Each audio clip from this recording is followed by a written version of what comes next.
قل إنما أنا منذر وما من إله إلا الله الواحد القهار رب السماوات والأرض وما بينهما العزيز الغفار قل هو نبأ عظيم أنتم عنه معرضون ما كان لي من علم بالملأ الأعلى إذ يختصمون إن يوحى إلي إلا أنما أنا نذير مبين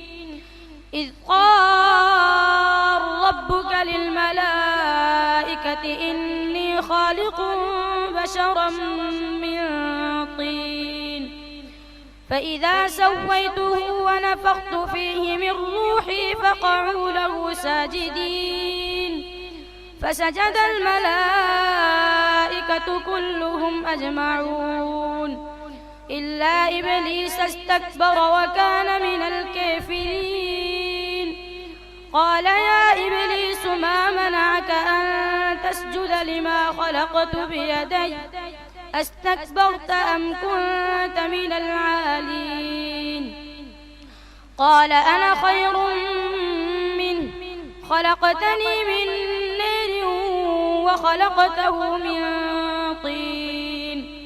فإذا سويته ونفخت فيه من روحي فقعوا له ساجدين قال فاخرج منها فإنك رجيم وإن عليك لعنتي إلى يوم الدين قال رب فأنظرني إلى يوم يبعثون قال فإنك من المنظرين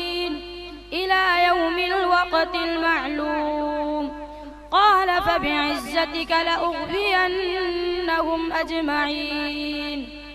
إلا عبادك منهم المخلصين قال فالحق والحق أقول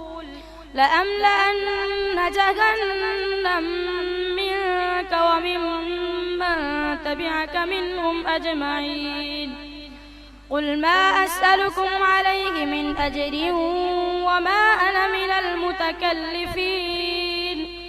إن هو إلا ذكر للعالمين ولتعلمن نبأه بعد حين